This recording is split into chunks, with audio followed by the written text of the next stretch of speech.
guys, Jeff the Nature Guy on a beautiful summer day, and of course here in Montana, boy, the summers are just spectacular. Everything's blooming, everything's looking green, and I'll tell you, everything's looking colorful because of these things right here. Anybody know what this is? I mean, come on, it's a flower, of course. In fact, this one's called a lily. But what I want to know is how many of you guys actually have really looked at a flower and studied a flower, because they're spectacular, spectacular things. And when you look at a flower, of course, the first thing you notice is that beautiful bloom. And that's where all the new flowers are made. It's called the reproductive section of the flower, of the plant. And then you look at the vegetative part, so that's the stem and all the green leaves. But let's talk about the bloom here, because when you're looking at it, you're looking at several different things. And what I want you to notice, first of all, are these tall little things that come out. Here's some here. If I get down to this little purple plant, you see these little yellow things that are popping up right there.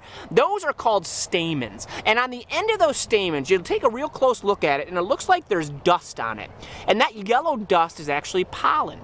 And basically what pollen is it's what the other flowers need to make new flowers. But this is where it gets cool, because flowers, they get really creative on how they get that pollen to another flower. Now, you and I both know that this flower is not going to be able to walk across the garden and meet another flower. It doesn't happen that way. This guy's stuck in the ground. So he has to figure out, how am I going to get my pollen to this young lady flower over here? How's that going to work? Well, here's how it works. What happens is that they rely on several different ways to move pollen. Number one, wind works really well. And a lot of plants rely on wind. So dandelions, for example, you guys have all blown the dandelions before, and those little parachutes go off. Well, the flowers rely on that wind to get those little pieces of seeds or what have you elsewhere and distribute the pollen or seeds. And what's really cool is sometimes when the wind blows it, it can blow it 400 miles or 2 miles high. Scientists have found pollen and seeds hundreds of miles away from the original flower. Amazing. But what they really rely on, bugs, insects. Of course, we've all seen bees near flowers.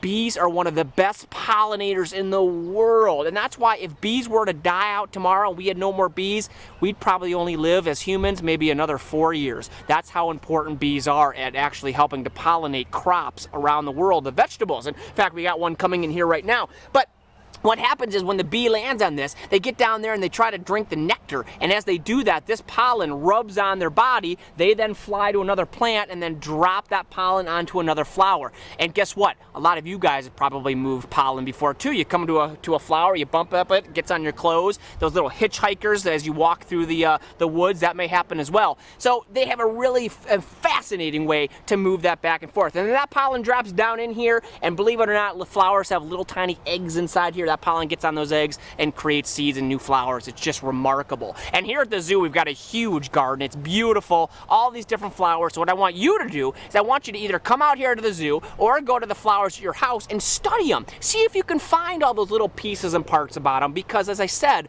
they're fascinating living things. So cool. So guys, until next time, I am Jeff the Nature Guy here with our beautiful lilies that smell beautiful. Come out and smell them yourself. Until next time, guys, I'm Jeff the Nature Guy. We'll see you real soon here at the zoo.